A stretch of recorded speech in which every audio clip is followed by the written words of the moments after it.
are brought to you by Joshua LaFon with Simply Vegas Real Estate, a realtor here to help educate current and future Las Vegas locals on selling and investing in real estate. You're probably asking yourself, educate.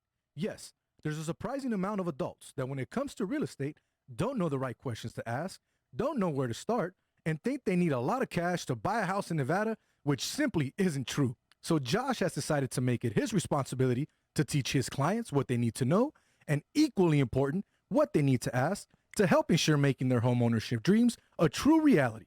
So make sure you call or text Joshua LaFon today at 702-813-0533.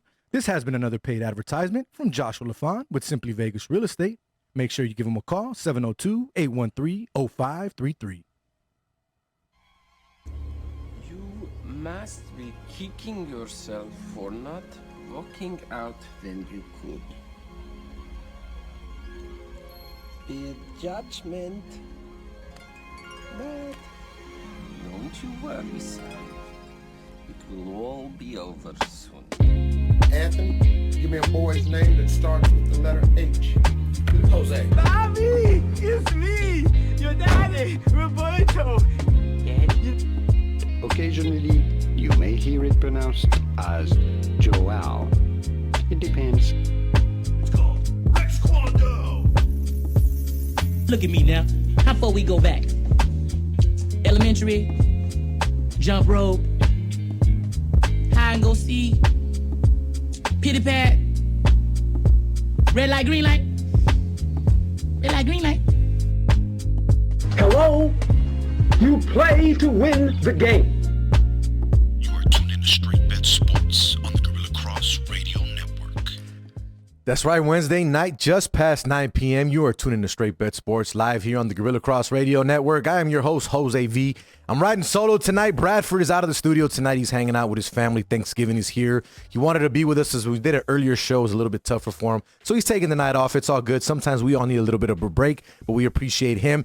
He actually set up a lot of the show titles and a lot of the things and the topics that we're going to talk about tonight, so I want to give him credit for that. He's always producing the show and helping us get everything ready. So Bradford, Ian, we greatly appreciate you being a part of the show, man. Happy Thanksgiving to you and yours. Enjoy your week, your weekend, your holiday with your family. We greatly appreciate everything that you've brought to the show since you've been a part of the show. So thank you very, very much. I got Quan59 in the studio with me tonight doing what he does for us every single Wednesday night here on Gorilla Cross Radio. We greatly appreciate him. Hopefully we get him to chime in a little bit tonight since we don't have our regular co-host in the studio. But again, if you're watching tonight, give us a call, 702-608-3259. We are live on all Gorilla Cross Radio platforms. What I mean by that, Twitter, YouTube, Facebook. Look up Gorilla Cross Radio. You will find us there. We are live right now. And if not, we share it on our pages as well. Jose Volonte, Straight Bet Sports is out there. Twitter, Facebook, look us up. It's on. We are live right now. We got a great show on tap for you guys tonight. Lots going on with college basketball. College football top 25 rankings are back and they're out. And we finally got some good movement there. I'm a little bit happy with the top four.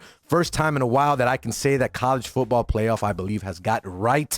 At least for now, we'll see what happens. Still a lot of football to be played. Still a lot to happen. A lot of scenarios that can happen here in college football. So it's very exciting, especially around this time of season because college football gets hot and ready. I hope you guys are watching. I hope you're excited for that. We got a great guest on tap for you guys tonight as well. But I know you guys are wondering, you don't have a hat on tonight, Jose. What's going on there? Well, you know what?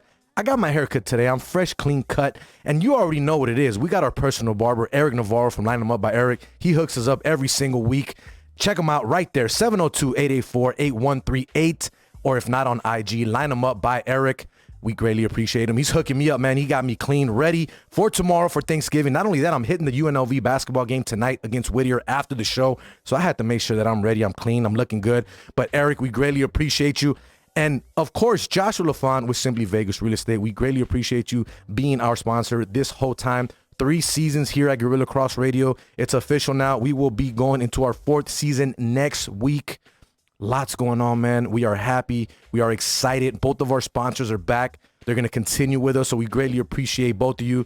Quan, thank you again for doing what you do every night and opening up your doors here at Gorilla Cross Radio and allowing our show to be here on your platform. We've had fun. We're looking forward to it. Tonight is episode 85, and I thought, you know what? Who else can I bring back but the gentleman, one of the guys that was on my very first show here, number one, our very first show on Gorilla Cross Radio that we did. He was a part of that. So we thought we'd bring him back now with so much going on in the world of sports and sports betting. So we're bringing him back tonight. He is none other than Tom Barton of Tom Barton Sports. Tom, thank you so much for joining us tonight, my man. We greatly appreciate you. How you doing out there in New York and the East Coast? Doing pretty good. Happy Thanksgiving to everybody. Early Thanksgiving to everybody out there. And of course, Tom, everybody knows your voice out here. You're also on Fox Sports Radio on Heatwave Sports out here on the weekends. Let everyone know a little bit more about you and where they can find you. Aside from the Fox Sports and the Heatwave that we have out here, you have a whole lot more going on with your podcast, your nationally syndicated radio show. Talk about that a little bit before we get into our topics here tonight, Tommy. Yeah, guys, on top of the Heatwave Sports Show, which, you guys can catch on Fox Sports every Friday and Saturday and Sunday night. And, me and Tim Unglesby rip it up about not only everything in Las Vegas, everything around the country. And that led to the nationally syndicated show that I do have. I own the network at Sports Garten Network, GARTEN, hashtag SGN. We have a nationally syndicated show over 100 stations for SGN, Sports Garten Network. We have a podcast. It's called Wagering Week. If you guys want to check out the podcast, I could always use that. And TomBartonSports.com, guys. Look, I'm sure that you've had handicappers on before and you've heard handicappers before. I do things a little bit differently than everybody else. I was called the honest handicapper in Vegas. So go check it out. It's TomBartonSports.com. And Jose, because you have told me, how good the media is to make sure people visualize and see yourself. Look, about 2 weeks ago, I started my YouTube channel. So I could use some subscribers. I already got about 400. I want to get to, about 4,000. So go check it out. It's Tom Barton Sports.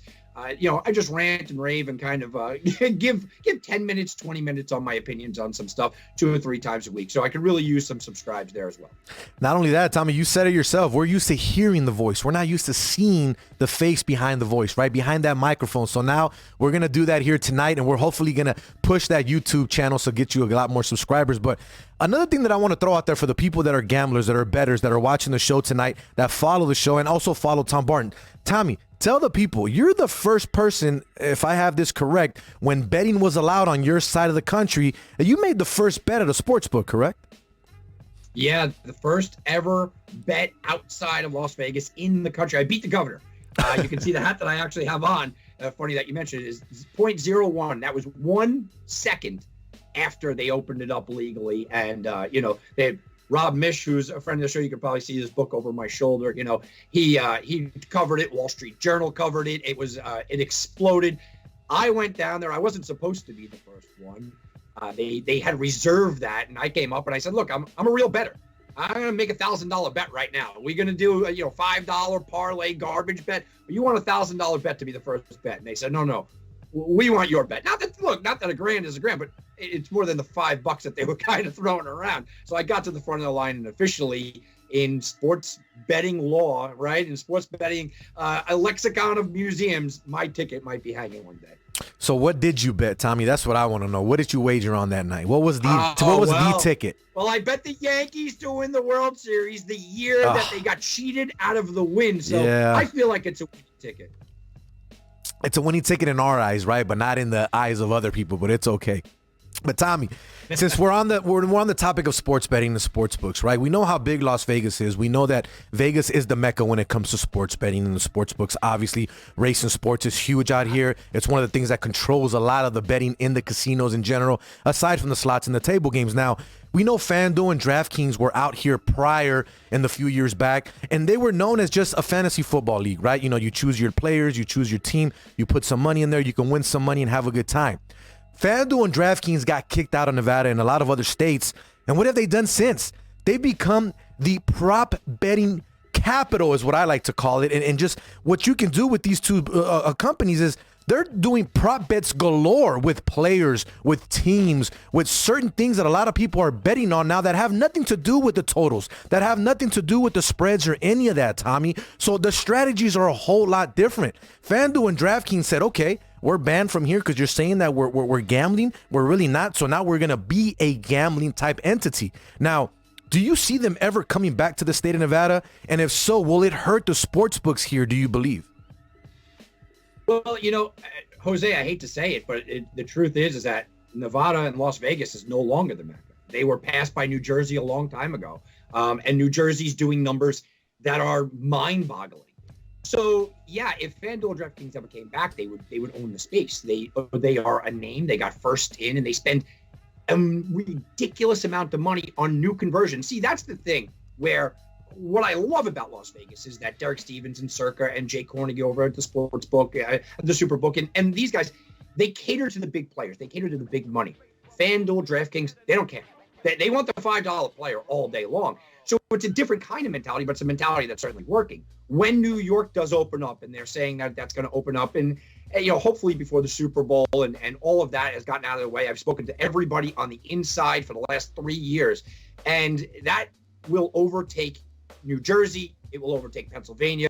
It will leave Las Vegas sportsbooks basically in the dust. And it's a shame that it's come to this, but we all kind of saw the writing on the wall. When New Jersey opened up, and, I was on with Tim on our Heatwave Sports Show, and we said it will destroy Las Vegas when you talk about sports betting. It's going to, just the sheer number of people, it was bound to happen. We were laughed at. We had callers and friends of ours that laughed at us.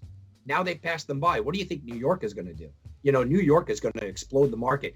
So Las Vegas, eventually, they better let DraftKings and FanDuel back in. Because if they want to be players here, if they want to not get left in the dust, they're going to have to. And then you're going to have a lot of these sports books adjust, right? Because right now, I did a little bit of research. The only books that are offering a lot of player props, just like FanDuel and DraftKings, is Be Connected. It's Boyd Gaming. They're the only company right now when it comes to sports betting that are offering a lot of stuff. William & Hill, which was one of the popular ones out here for a very, very long time, is now kind of taking that back seat, Tommy. So do you see sportsbooks being able to handle this, though? Because from what it looks like, they don't have enough people to be creating these lines. You only got a hub. That hub is not enough to be able to put up this many lines. Because think about it. If you have one game, you could have 30, 40 player props in one game, give or take. And that's in a regular season game. So do you see the sportsbooks being able to handle this type of prop betting moving forward? They're going to have to. They're going to have to, because if one guy's doing it, then everybody's going to do it, right? I'm a prop player. I've been talking about prop plays on my show for years because I do it offshore. I had a local guy, I love the prop plays. If one guy's doing it, I'm going to go to that one guy until I have competition, and then I'm going to go to the second guy. So in order to keep up here, Jose, they're going to have to continue to offer it. And, if you talk to a very smart sportsbook, analyst, they're going to tell you the more props, the more the player can lose. The more the player traps. What I've started to see is, instead of just a straight, over under yardage or over under for what I've started to see is them manipulate the lines. And maybe you like the over 45 yards, but they turn around and make it, well, you could double your money if it's over 64. And they know that the young player, the novice, is going to go for that as opposed to the smart bet. And that's where they're now starting to change it up and kind of manipulate the line. And not only that, I'll give you an example. Tonight, there was a prop bet that I was talking to a couple buddies on earlier in the Golden State game. Stephen Curry, over 5.5 threes made, plus 104. That's one of those numbers where they're telling you, we're not going to give you even money, but we'll give you a little bit more of a plus. A plus 104 is a bait line, isn't it, Tommy? Absolutely. I'll tell you, a perfect example is tomorrow. Darryl Mooney, the wide receiver for the Chicago Bears, on the book that I do, over 45 yards receiving, and 4 catches. Over 45 yards receiving and 4 catches, you got to pay minus 140, minus 150. Now, if you go up to 5, you get a plus 105. A plus 105 on both, right? But you got to get another 10 yards, and you got to get another reception. I'll pay the money. If I like it, you know what? Think about it like this. If you're doing 4 receptions, right? You got to actually only have 3 receptions to lose. That's where the pushes come in. So, yeah, it's a bait line. You're right. I would rather pay the 115 than get back the 110 in some spots. And you see that happening all the time because I want to win. I always say this, and you know this. I've been saying this for 12 years in Las Vegas now. I would much rather pull money back from the table and complain that it's not as much money than push it forward. I hate that idea of losing money. I'd rather go, you know what, man, I won only, $800. I should have won 1,000 rather than go, man, I lost $1,000. Once again, you're tuning in to Straight Bet Sports live here on the Gorilla Cross Radio Network. We greatly appreciate you guys chiming in and tuning in tonight on a Wednesday Eve before Thanksgiving. We greatly appreciate each and every one of you as you do every single Wednesday night. On the live video feed tonight, we have Tom Barton of Tom Barton Sports joining us live all the way from the East Coast tonight. I know it's a little bit late, but we did an earlier show tonight, so we were able to get him on. And like I said, we're moving on to our 4th season. Tommy was on my very first show here on Gorilla Cross Radio, so I thought it was only fitting to have him back. Tommy, so let's move on to a topic of conversation that you and I had a lot of fun with over the weekend, especially when you guys were doing your shows. I was chiming in through text and just going back and forth on the banter. Now, I talked about this with Chris Wynn last night on Sports X Radio on KDON. We had a good time talking about it. But it wasn't a foul, Tommy. I don't care what anybody says. That UNLV basketball game to end against Wichita State was tough. I give it to Tim Unglesby, your co-host on Heatwave Sports. He mentioned it. But if you're UNLV, why did you give up that lead? I get that. You never want to put yourself in that situation where you leave it in the hands of the officials. But if we're being real, Tommy, it's a tough call, right? Even if you were if you were an official, let's be real. That's got to be a very, very tough call to call at the end of a game, and a game that's been that close, especially down at the end. There was a lot of acting that was done by Etienne. Let's be real. Now, I looked at it a little more after last night, after talking to Chris Wynn. Yeah, the defender kind of got in his way, but it wasn't as if he was trying to actually hit or bump him, Tommy. I know you and I disagree on this, but I want to get your full thoughts on that game, especially the second half and the way that this game ended. Was it a foul or not in your eyes, even though I know the answer already, Tommy? 100% a foul. 10 times out of 10. So it's an easy call for the official. Easily foul. He didn't give him a lane. It was a foul all the way through. With that being said, okay, I wouldn't have flipped out if he didn't call it. Again, when I spoke to people, including yourself, from the UNLV, we'll call them fandom or the side of UNLV at that point, right? Everyone said, well, you don't make that call at home, right? Well, if your entire basis is that you can't make that call at home, well, then the call needs to be made. It was the right call, but I understand if you wouldn't have made it. Now, you want to go back a couple of minutes, a couple of offensive fouls before that? Hey, look, you got a conversation here. Yeah. But that play, that very specific play, and the last play of the game that UNLV people were going, oh, that was a foul. No, he clearly tripped. The UNLV player clearly tripped. That was not a foul. But on ETN, it was 100% a foul. You should call it 10 times out of 10. But if they didn't call it and they swallowed their whistle, I wouldn't have been upset if I was the other way. So, I know Chris had said, it could have been called either way. No, it is a foul. It is a textbook foul, 100%. But if they didn't call it in that spot at home, swallow their whistle, I don't think people would have been up in arms about how a terrible call was missed. So you're saying that in your eyes, if it went either way, you would have been okay with either a no call or a foul. I just want to get that clear. Yeah, listen, if it was a no call, it's okay. But you can't argue that it should have been a no call. When you look at it, it's letter of the law. I say the same thing. Look, think about football. We're going into football tomorrow. At the end of the game, a guy throws it up for a Hail Mary. There's going to be pushing and shoving. You don't want to call that. But if you look at the textbook definition of a pass interference, there's probably going to be a pass interference there. That was a foul. In every basketball player's minds, that's a foul. Anybody that watches basketball, it's a foul. But if he didn't call it, I get it. I would have understood, and I wouldn't have said, it's a terrible non-call. Yeah, either. So, Tommy, aside from the calls, right, aside from that, in general, UNLV's 3-2 right now to start the season. A loss against Michigan, which, let's be honest, a lot of us didn't think they would beat Michigan, right? Good first half by them, second half. Crazy how they foul at the end of the game to give Michigan a backdoor cover to win by 13 when they were favored by 12, which is insane. I was there live. The whole stadium, the whole arena was yelling, one more, as if everyone had the point spread, which is crazy, but it lets you know we're in Vegas and people are betting, right? But aside from that, though, Tommy, let's be real. What have you seen from this UNLV team? Are they going to be okay moving forward in the Mountain West? I'm not saying they're going to be a juggernaut. I'm not saying they're going to win the national title or anything like that. But do you see them being a force to at least be reckoned with in the Mountain West moving forward for the rest of the season? Jose, it's going to shock you, but I'm down on them more than I was in the preseason. And a lot of it doesn't have to do with their actually on the court play. Before the preseason, I thought, before the season began, the preseason, I thought they could probably finish fourth in this conference. I thought that's where they were. If they have a really good year, maybe they could push for second, probably in that 2-3s area. I had them at 4. I could see if you argued them at 5 or 6. I had a lot of enthusiasm about their players, about the coaching that now is a new coach. I thought it was the right hire. I couldn't stand what happened after that game, after the controversial call. That, to me, shows that Kruger doesn't have this team right now. Now, he's new. It's young. Maybe he can gel. Pushing and shoving and needing to be separated at half court like that. It's an undisciplined team. You don't see that with winning teams and winning cultures. And you can look, Jose, I'm not expecting that the culture should change tomorrow. But I think if we're talking about them getting higher than, the fourth in the conference or even, fifth in the conference, you have to be a disciplined team. You have to have a new culture. You're not as good as number one. You're not as good as number two. You're not as good as number three.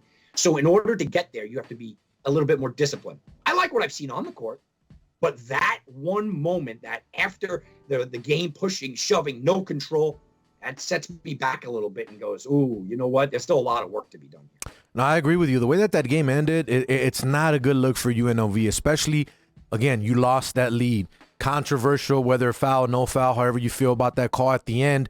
And then, I'm sorry, it was not a foul. You tripped on your own foot. I'm still hearing people in my ear that for that one, oh, horrible, they should have called it. No foul. Watch it over and over and over and over again. There was no foul whatsoever. Defender never touches him. He trips on his own foot, then the defender touches him. You cannot call that foul whatsoever. Clean play at the end of the game.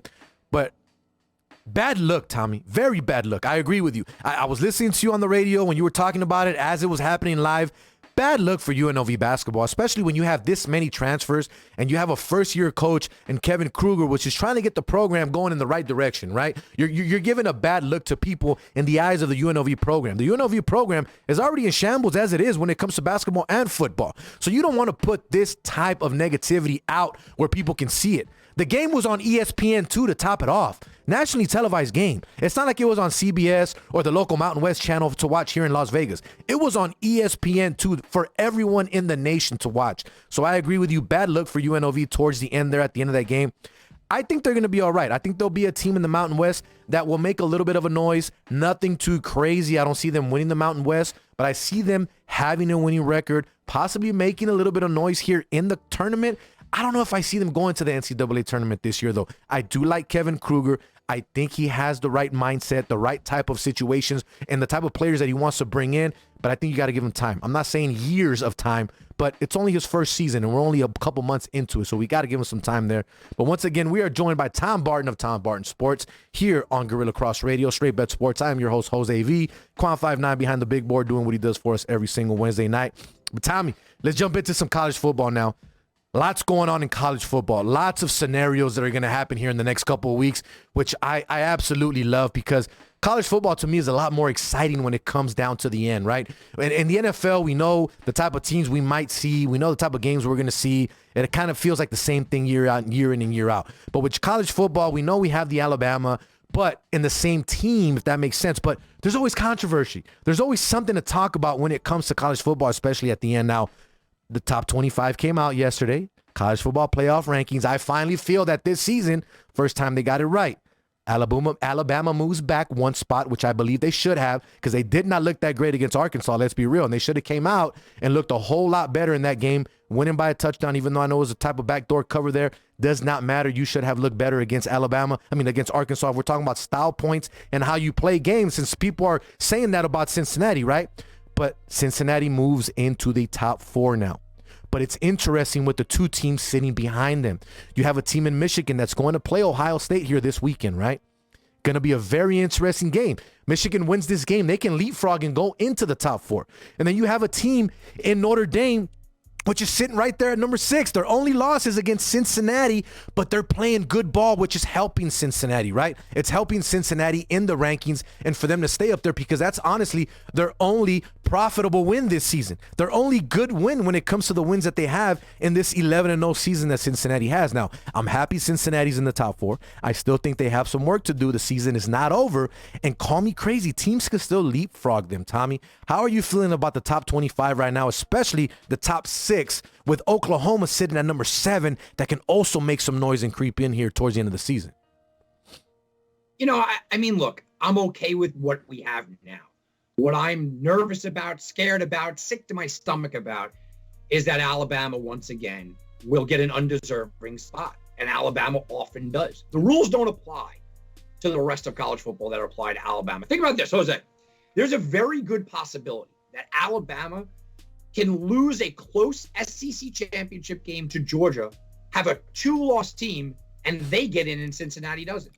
It's a very good possibility. Insane. There's also the opportunity, right? There's also the opportunity, Jose, that they beat Georgia, okay? So they both go. Now they go out there and they beat Georgia, and then Georgia beats them for a championship. So it's not an anti-Alabama thing. No. Wait a minute. Didn't we just beat you for the SEC championship? This happened to LSU and Alabama years ago, about 10 years ago now. There was 108 years of college football where no team that had ever lost a home game ever even played in the national championship. Alabama won that year. There was no team that had ever not played in their SEC championship. That year, Alabama didn't play in the SEC championship. LSU beat them on their own turf. Somehow or another, they rematched in the national championship game. Alabama is now crowned national champions. I see the same scenario worrying me going forward. So while we all look at Cincinnati, it would be a nice story for them to get in. And look, I'm rooting for them. I think it's going to be very difficult for Notre Dame to leapfrog them, only because, like you said, they went head to head. Michigan has that claim, but Jose, how can we believe that Harbaugh can possibly beat Ohio State at this point? You know, it doesn't happen. These things don't happen. But I love it. I want chaos, pure and utter chaos I want. But I don't want the Alabama chaos, because it would be an absolute shame to watch a 2-loss Alabama get in over an 0-loss Cincinnati. And Jose, we're gearing up for that. It's kind of leading to that right now. And you just go, oh, you got to be kidding me. The only thing worse than that, and this is not to pick on Notre Dame, would be if Notre Dame did leapfrog Cincinnati.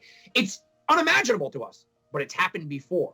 That this team went out there, they beat you on your own turf, right? And somehow or another, you leapfrog them. So I'm okay with where we sit now, but I am real nervous about where we might be.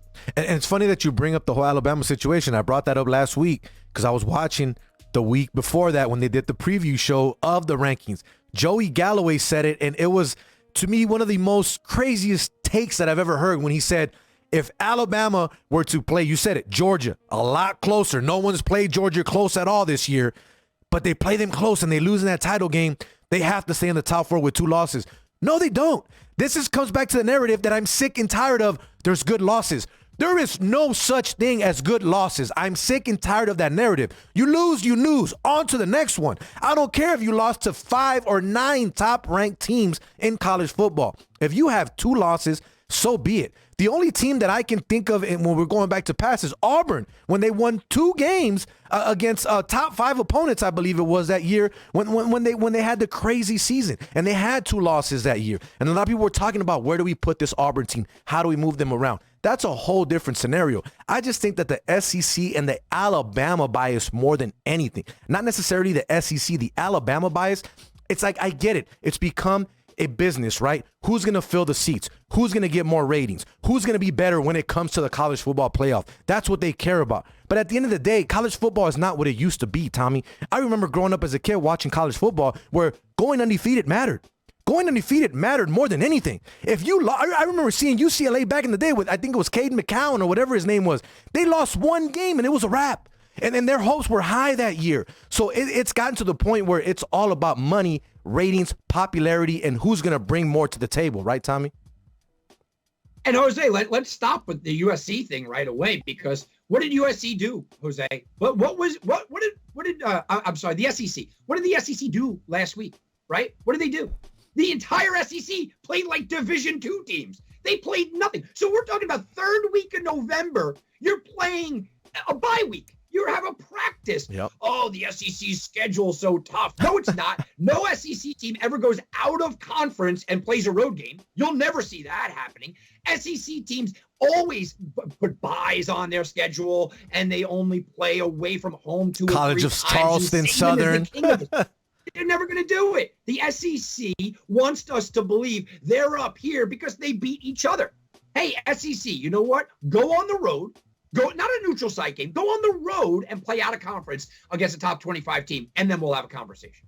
They won't do it, Tommy. You know that. We've been having this conversation for years, just in different contexts, different languages, different words. We've been saying the exact same thing. Show us something else, but they won't do it, Tommy. And again, I sound like a broken record, but what does Alabama do every year? They pay cupcakes to play them in the beginning of the year to start off 3-0, 4-0 and look great. And then, yes, when you do go into these ranked teams and you beat them, you look even better, right? Because you're still undefeated. But anybody can do that, but not every conference is doing that. That's why every conference is different. And we've talked about this. You mentioned SC. Let's say USC was ranked number 2. Alabama was ranked number 1. They both lose the next week. I guarantee you Alabama will still be in the top 4 and USC would drop out of the top 15. And it's just because of the bias that they have when it comes to the SEC, right? Yeah, it really is. And, it's funny because you go way back and you can go all the way back to Tom Osborne in Nebraska when he had the great teams. And they asked him, why do you continue to put these teams out here that they just can't keep up? It's not a speed thing. And he goes, I'm not going to win my conference. I won't win my division with those kind of athletes. But he had to travel all the time to Florida to play all the Florida teams for the championships. It's completely not fair. Well, the SEC is in the same position. Everybody come to us because we have the money. Everybody come to us. Put yourself at a disadvantage. When people ask me, what do I think of the best college football coach? Nick Saban is not the best college football coach. Now, Nick Saban might be the best recruiter. Okay. Yeah, I'll give him that. And Nick Saban makes a hell of a schedule, right? I mean, he's a good schedule maker, and he's a good recruiter. Football coach? I'm not sure. I can't give it to you. Why? Just because you get the best 5-star guys? You get the best players in the country? All right, well, if you get the best players in the country and wins and losses don't matter, Jose, why do we have a season? True. So, Tommy, before we finish up on this, we got 2 weeks to go technically in the college football season, right? One more week, and then we got the championships coming. How do you see the Final Four shaking up when it's all said and done? I think it's going to be Georgia. I do think, it's going to be Ohio State's going to get in there. I feel like Cincinnati takes care of business, and I think that they're going to get in there at the end. I mean, do I have to say Alabama? I don't want to, but I feel like that's just the black cloud riding over my head. I will say this, though. I don't think it really matters. I think Georgia is that good this year. I read a stat that Georgia has more 5-star recruits on their defense, the starting defense, than the entire Pac-12 has. I mean, sometimes it's your year, and I think it's just there. So, Tommy, final question on this, though, right? If Alabama were to lose, they're a 2-loss team. Let's say the committee does say, all right, we're going to be good. We're going to take them out of the top 4. We know we have Georgia. Ohio State beats Michigan, wins their conference. We know they're going to be there. Cincinnati goes undefeated. We got 3 teams, right? Who do you put in as that 4th team? Do you put in an Oklahoma State if they run the table and do not lose at the end? Do you put in a Notre Dame that their only loss is against Cincinnati and you give them that opportunity even though they're not in a Power 5 conference because they're an independent? What do you do at that point? Who do you put in as the final team, Tommy? I'd love to say Oklahoma State, but I think it's going to be a lot for Oklahoma State. Oklahoma State will get there if they don't lose because they're going to have to beat Oklahoma, all along the way. And I guess Okie State's the team, but I could make a good case for Notre Dame. And I think we all know that the committee would choose Notre Dame because now it's prop Cincinnati up time. And if you're propping Cincinnati up, then, well, if their only loss was to Notre Dame, then Notre Dame's got to go in. I think that there's still a lot of shakeup there. What I will say is this, is that you're not getting a team from the ACC, and we know that we're not getting a team for the Pac-12. So, it's generally wide open. I wouldn't even be opposed to something, we go out there and we're already saying Ohio State and this and that. I think Oklahoma might be able to fight their way back into this thing. But for right now, if Oklahoma State takes care of business, I think you got to go with Oklahoma State. There we go. Tom Barton Sports joining us here live on Gorilla Cross Radio Network, Straight Bet Sports. Jose V, I am your host. We got Quan 59 behind the big board doing what he does for us every single night. Ian B taking the night off tonight. He's hanging out with his family. He's got to go to work later. It's Thanksgiving week, so we give him the night off. Did the show a little bit early, so we greatly appreciate him for doing what he does for us every single week. Like I said, he hooked us up with some of the topics as he does every week, man. The kid's very knowledgeable, so we appreciate him. But Tommy, let's move on, man. Let's jump into some NFL talk. Obviously, we got some Thanksgiving games that we're going to get into here. But before we do so, I wanted to get your thoughts on 2 teams on the AFC side of the ball that are hot right now, right? That a lot of people probably didn't think too highly of these teams going into this NFL season. Now, the 2 teams that I'm talking about are obviously the New England Patriots, which are 5-1 in their last 6 games, getting hot at the right time with a rookie quarterback that's not making mistakes, and he looks like a vet. Great defense, the way that Bill Belichick has got that defense playing right now. Indianapolis Colts with Jonathan Taylor, 5 touchdowns last week. Carson Wentz, only 3 interceptions on the season. He's not turning the ball over. He's doing some of the things that we saw him in that season when they won the Super Bowl, the MVP caliber type season, where he's playing a whole lot better. He's a lot more confident. Frank Wright seems like he has his guy. Now, do you believe that these two teams are legitimate sleepers that can make some type of noise in the playoff picture moving forward? New England right now leads the division when a lot of people thought they would not, and they thought Buffalo would be running away with it, and Buffalo is having issues. The Colts look like they can make some noise. Tennessee's not playing as good as a lot of people thought since Derrick Henry has gone down. They just released Adrian Peterson. Obviously, that scenario, that situation, that project did not work. Do you see Indy being a legitimate team moving forward in the second half of the season? And can the Patriots hold off Buffalo and win this division? Yeah, forget about only holding off Buffalo. You know that they're only a half a game out of, basically going to be a half a game out of the number one overall seed. They're fighting. If they beat Tennessee, they could be the number one overall seed in the AFC. So this is no longer a sleeper. And Bill's doing it the way that Bill wants to do it. They have two good running backs. Everyone talks about Mac Jones. Forget about Mac Jones for a minute. They are running the ball efficiency. Their yards per carry is not going to overwhelm you. But what they do is they just keep coming after you and coming after you and coming after you. And Bill Belichick is taking it back. Everybody else is throwing the ball all over the field, and they're all going crazy, and that's it. Mahomes and Herbert, oh, my goodness, let's go throw for 5,000 yards. And Bill's going, cool, I'm going to go play like it's the 1940s. We're going to get 3 yards a clip and go for it and just deal with my defense. And that is scary because that's what Bill does. He's designed this team to be like that. And when you start to break down what teams maybe have problems with in the AFC, well, that's the kind of teams that people will have problems with. You frustrate Patrick Mahomes by keeping him on the sidelines and controlling the ball. You frustrate teams like a Herbert or like a Josh Allen. Limit their possessions, keep them on the sidelines, drain the clock, make this a boring, muddy, gross game. Kansas City doesn't want that. That's not the game KC wants. That's the game Belichick wants, and he's making that a reality. So before the year, I said that the Patriots are going to be a playoff team. I didn't expect this to happen. Not only do I think they're a playoff team, I think they're a legitimate Super Bowl contender. They were 33-1 before last week. Now they're 16-1 to win the Super Bowl. Look, I'm not throwing money down on them at 16-1, but I look back and I go, man, I wish 7 days ago I had them at 33-1 because I think that they can really be disruptive. It's going to be really interesting because they go up against Buffalo 2 more times this year. Yep. That's going to be the head-to-head that I want to see.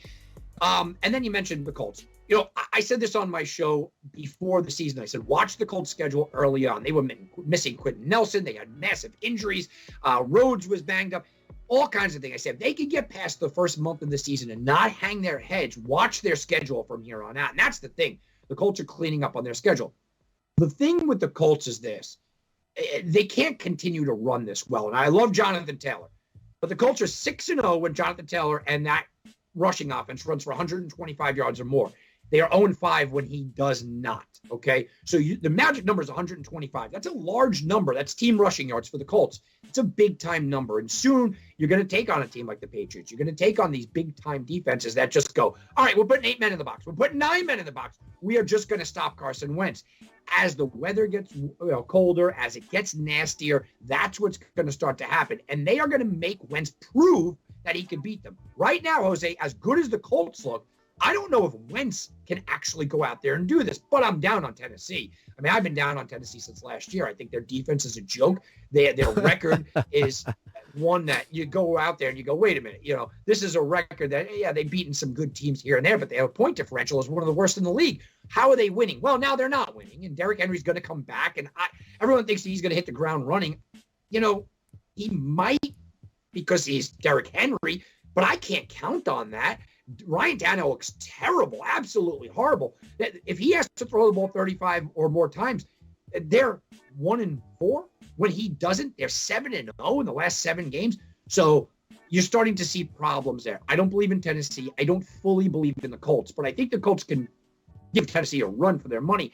I want to see a game where Jonathan Taylor has a bad game, where Jonathan Taylor runs for 75 yards or so, the defense to stop him, and Carson Wentz is able to move it downfield, and then I'll buy in on the Colts. Until that happens, though, the numbers speak for themselves. You don't get to 125, you're not winning the game. So here's the 2 guys, in my opinion, for the Colts that have to step up and be more consistent. Michael Pittman Jr. has been good this season. He's been basically their number 1 guy. We know that on the receiving side of the ball. He needs to be more consistent every single game. We got to see more catches. We got to see more yards. We got to see a lot more from the kid. Not only that, I understand Jonathan Taylor is your workhorse, right? Why aren't we seeing more of Nyheim Hines? We need to see more of Nyheim Hines, in my opinion, especially if you're going to be that team that's averaging over 125 yards rushing per game. You got to mix it up, because what's going to happen when they do stuff Jonathan Taylor and they figure him out in a game, let's say, you need to have that backup that could come in and do other stuff. So I think they got to find a way to mix it in a little bit. Don't disrupt what you have with Jonathan Taylor, but mix in Nyheim Hines a little bit more just so you have more options on the offensive side of the ball. Now, I hope the Colts get it together because it's a fun team to watch. Last week, watching that team with Jonathan Taylor going on the road in a game outside the dome in a horrible weather conditions where people thought there's no way they have a chance. They came out and proved to people we have more than a chance. We can win this game. Now, we got some games here coming up tomorrow, Tommy. Thanksgiving football, which is great. Whether the Lions suck or not, if they're bad, whether you're a Lions fan or not, sorry, Chris Wynn, we got to throw that out there. It's still Thanksgiving. I grew up waking up every morning to watch these games on Thanksgiving when it was Barry Sanders, Jesus, the quarterback that they had back in the day. I grew up watching these, you know what I mean? Watching these games, whether these teams were bad or not. It's Thanksgiving. You want to get up and enjoy these games. Probably going to sprinkle a little bit of the money. But Tommy, your Bears are playing. We got Justin Fields going on the road to Detroit, with Detroit having a backup quarterback, possibly Jared Goff coming back, they said. So we'll see how that goes. How do you see this game shaking up? Is this going to be the barn burner that we think, or are we going to see a 10-3 final here? This is one of those games where Justin Fields, you said he's coming back. I don't know. Matt Nagy is a disaster. Matt Nagy canceled practices yesterday. This moron is a complete mess. And let me tell you something, Jose. This guy should never come back from Detroit. They should leave him there. Leave him on the airport. Remember they did that to Lane Kiffin. Leave him on the airline, on the terminal. Goodbye. See you later. And just don't come back. I don't care, win or lose. They asked him yesterday, before he canceled practices for no reason whatsoever. They asked him yesterday, Jose, if Andy Dalton and Justin Fields are both healthy, who's your starting quarterback? He goes, I don't really know. What are you talking about? You're the head coach of the team. Is 2 days before the game. And don't tell me he's playing mind games. The only mind games he's playing is that he doesn't have a mind and he's not playing the game, right? This guy is a train wreck. So everybody out there that wants to sit back and you want to talk about, oh, well, you know what? The Detroit Lions are terrible. Campbell's a better coach. They have a better coach. Jared Goff plays. They have a better quarterback. The Bears defense is a mess. Khalil Mack's out for the season. Nakeem Hicks is banged up. Eddie Jackson's banged up. They're a mess. The offensive line is in shambles. If it is Andy Dalton, against Jared Goff, they still got a chance to win the game because I do like the offensive weapons. Montgomery is a weapon. Cole Kmet's coming into his own. Darryl Mooney, I mentioned him earlier. He's the guy now. The Chicago Bears, though, are so much of a torn locker room. Josh Johnson, the new defensive back that came over, basically threw Nagy under the bus. And from people that I know from Chicago are all, the inside people that are telling me they want him gone. The players don't like him. The people in the building don't like him. The peanut vendors don't like him. Nobody. Matt, it got so bad. Jose, it got so bad this week. At a Bulls game, they were chanting fire Matt Nagy. You think that's bad? That's not even that bad. You want to talk about Philadelphia and New York fans. How about Chicago fans? At Matt Nagy's son's high school game, they were chanting, fire Matt Nagy. No way. And the principal had to come on the microphone and tell them to stop doing it. This guy is got to be run out of town, just like Bartman. Don't let him back in Chicago. So what do you think, man? Thoughts? Who do you think wins this game? I think Chicago comes out. I think Bears win the game. So we're gonna. Chris, sorry, man. I know you're chiming in. You're saying that T.J. Hockenson and Swift are solid and that Goff is back, but I don't think that's going to be enough. I still like the Bears in this situation. I still think a half healthy Justin Fields and a full or even half healthy Andy Dalton is a lot better than what the Lions have going on right now on the offensive side of the ball, and their defense just can't figure it out. I'll take Chicago tomorrow. I'm with you, Tommy. I think Chicago wins this game. Next game we have on the slate, the 1:30 p.m. game. We have a team in the Las Vegas Raiders, which, let's be real, this is their Super Bowl. They lose this game, their season is over. They need to win this game in order for them to have any type of chance at a playoff seeding or their season to continue into the right spot. With everything that's going on with this team behind closed doors, I think there's a lot more that people aren't talking about. I honestly think that the coaching staff has issues with Derek Carr and with some of these players. If you saw that post-conference after the game, Tommy, on Sunday, Derek Carr was biting like the biting the hell out of his mouth. specifically said it. We checked all the boxes with Darren Waller. We got him the ball, which is telling you that coaching right now, they don't know what they're doing. It seems like their game plan is give Darren Waller the ball and we'll figure it out from then.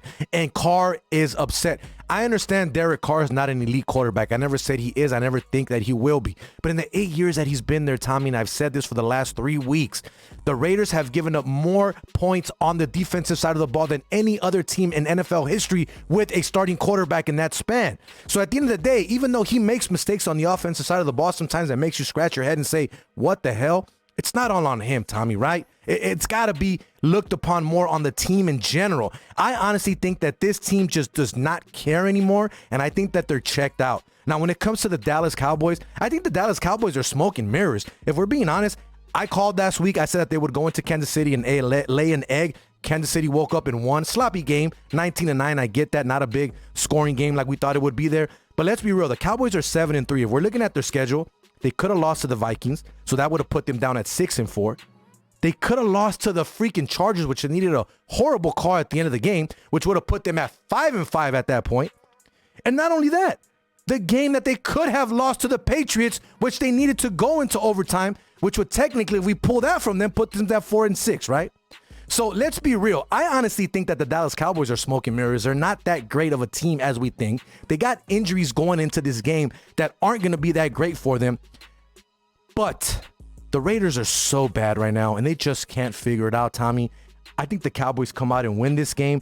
I don't know about the spread. It's pretty high, 7.5. I could probably see a backdoor cover by the Raiders here towards the end, but I think the Cowboys come out and win this game. I just think they're in a better situation franchise-wise and just team-wise overall. Well, it's almost like coaching matters, huh, for the Raiders? Right? Yeah. It's almost like John Gruden.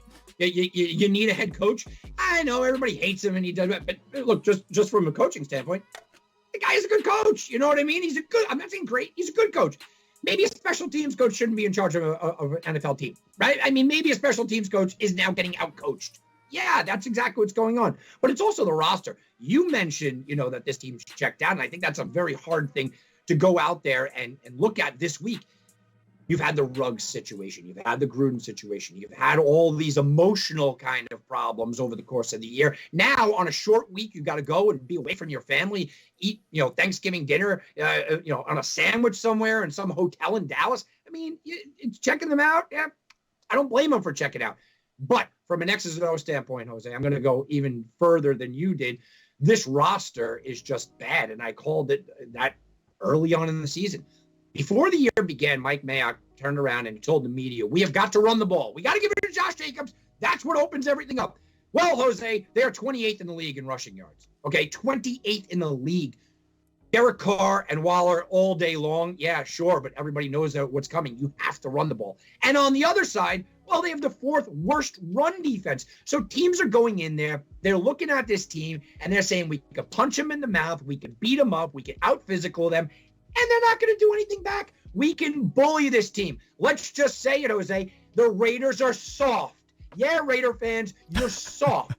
That's what you are. Your team is soft. And guess what? It's not getting any better with a special teams coach running the show. Now, I think that the Raiders have a lot of single individual good players. Crosby's having a great year. A lot of the offensive linemen are.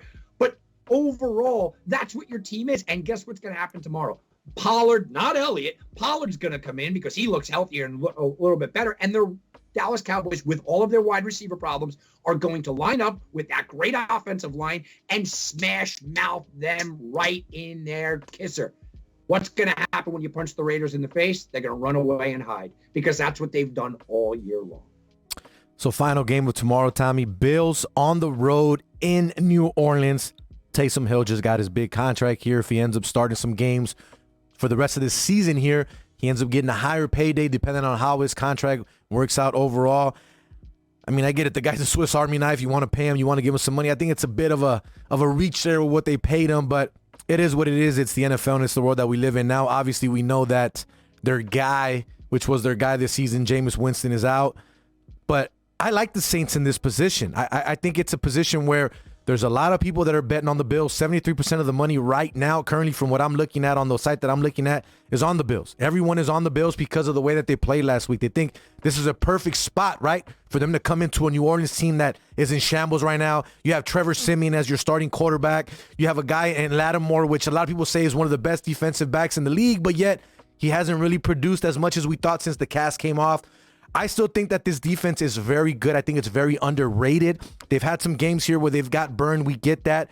But I like New Orleans in this spot, Tommy. I really do. I think them getting 6 points at home is actually pretty good. Buffalo is not as good as we thought. I truly believe that. I think the fact that Josh Allen now has all the noise and it's not quiet, where he can make these checkdowns comfortably and do what he wants to do at the offensive line when he sees what the defense is doing, has changed a lot in his game this year. Now, what are you seeing in this game, Tommy? Who do you like on what side of the ball here? I'm taking New Orleans here. I like the spread. I'm taking the 6 on the Thanksgiving night. What are you looking at in this game here, Tommy?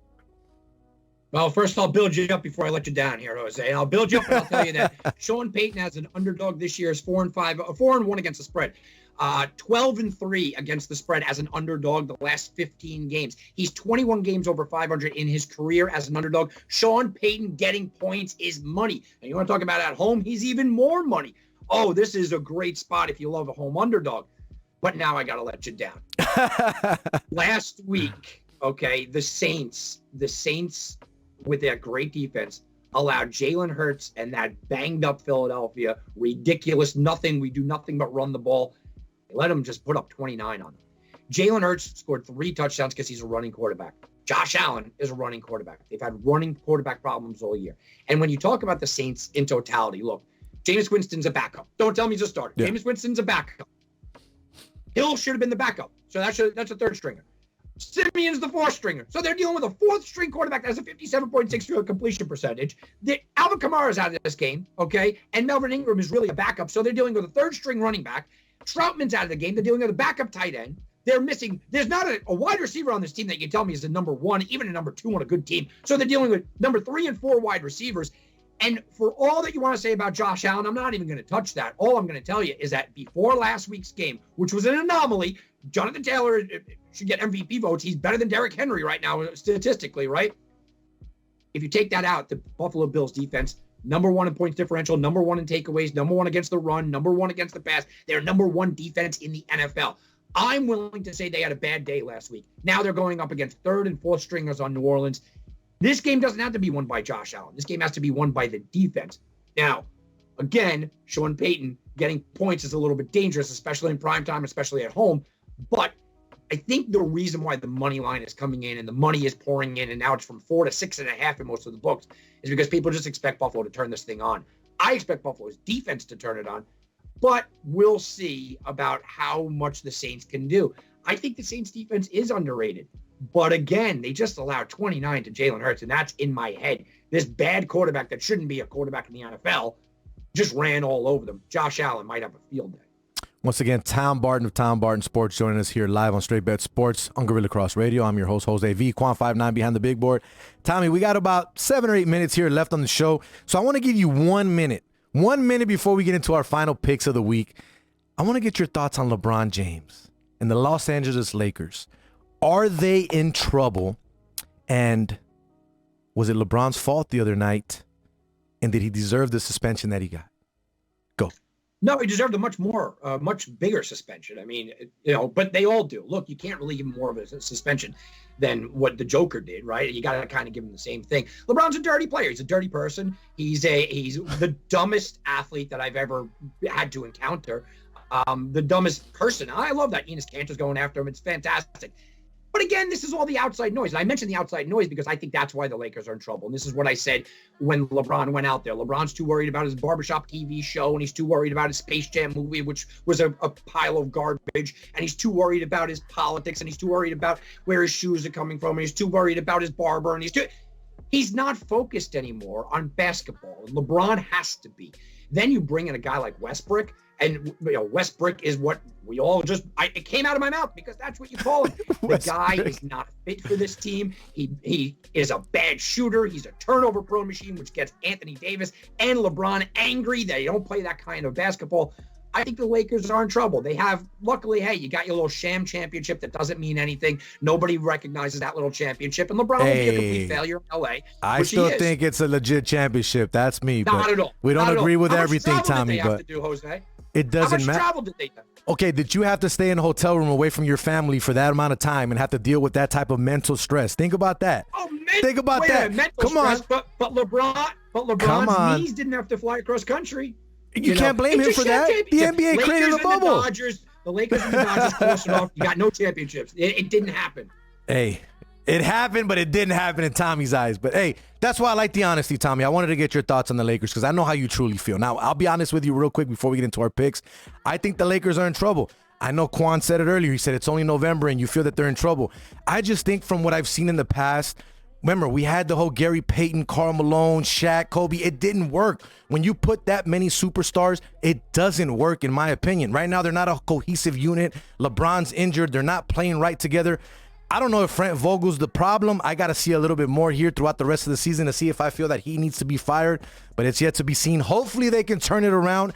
I honestly, as a fan of the sport, not just trying to be biased because I'm a Laker fan, I don't think they will. I think they make the playoffs, but I don't see them in winning a championship. Tommy, we got 5 minutes here left on the show. I want to get your picks of the week. Before I do so, I'm going to go ahead and throw that out.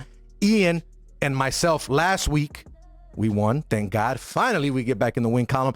Ian had his Philadelphia Eagles. They won and they covered easily there. I had Kansas City. I thought they would cover and win over Dallas. They did do so. This week, Ian has a pick that I'm pretty sure Quan's not going to be too happy about, but it's okay because we're going to flip it up here in a second. He is taking the Minnesota Vikings +3 this weekend against the San Francisco 49ers on the road. So he's taking Captain Kirk there plus the 3 points. Tommy, who do you like before I give my pick of the week here? Go ahead and give us one on the show tonight. I'm going to give you a total, if that's all right. Go ahead. Let's go for it. Perfect. I like the Eagles and the Giants over the 48 points. Look, the Eagles, like I just said, put up 29 against what I think is a good Saints defense. They've scored 30+ in 3 straight games, and the Giants are getting healthy. Saquon wasn't really involved on Monday night, but he's going to get more healthy. 1 catch for 12 yards. Kenny Golladay will get more involved. Tony will get more involved, and the Giants defense is just falling apart.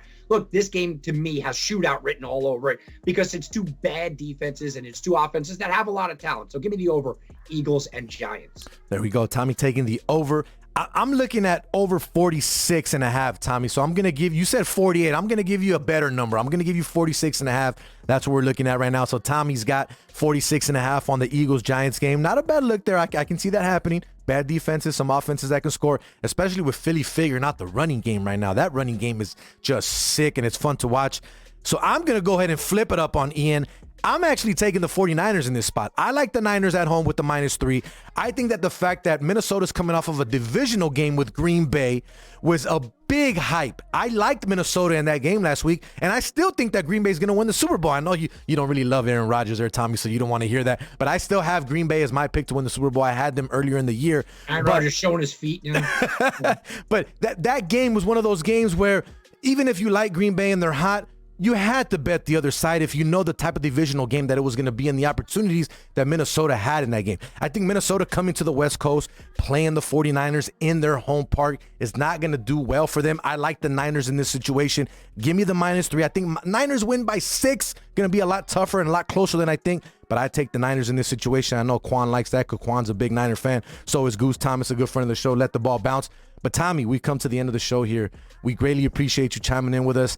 85th episode. You were part of number 1, and now you're back with us. We hope to have you again soon. But before we let you go, my man, let everyone know once again where they can find you on everything that you have going on, whether it's social media or on the radio. Yeah, guys, please go check it out. It's Wanna Bet. And I have Weekend Edition as well, which is the Wagering Week is the podcast. It's SGN, #SGN, or Sports Garten Network, GARTEN. You get all my interviews there. You get everything that we do. We're actually going to have Ryan Shazier coming up next week. So that's a good interview. And go check out TomBartonSports.com, guys, TomBartonSports.com. And I'm trying to start a YouTube channel. So help me out. I could use every subscribe I could possibly get. It is Tom Barton Sports. I went on a good Matt Nagy rant just earlier today. So go check it out. It's TomBartonSports.com. Thanks a lot, Jose. It's been a lot of fun.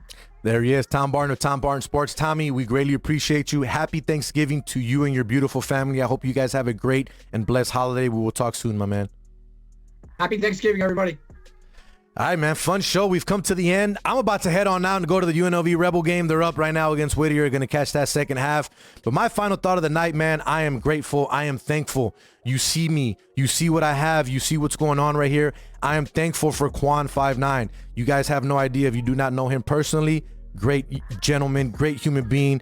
Does a lot of good things. I'm greatly appreciative for him and for him believing in me and allowing me to be here. We've done a lot more things aside and away from the camera, so I appreciate it, and I love this man so much, and his brother. I met him as well. Great people. If you guys do not know them, trust me, they are great individuals. So happy Thanksgiving to you and your family, Quan. I hope you guys have a great one. Ian Bradford, thank you for jumping on with me last minute, last couple shows. We greatly appreciate you. Happy Thanksgiving to you and your family. And I'm grateful for my family, man. My wife, my 4 kids, my 2 boys, my 2 girls. I love them to death. Thank you, God, for everything that you have given me, my friends, my family. I have some issues with family members and some issues with friends, some family members that need help. So all I ask is, God, please look over them, watch over them, get them the help that they need and that deserve. Frank, I love you, bro. You know you're my brother, thick and thin, throughout everything, no matter what. I hope you figure it out. Your family is still here for you, my man. Happy Thanksgiving to each and every one of you out there. Till next week, I am Jose V. For everyone involved with the show, Ian Bradford, Tommy Barton, Quan59, Gorilla Cross Radio. We will see you next week, Wednesday night. Different time, back to our regular time, 9 p.m. Peace.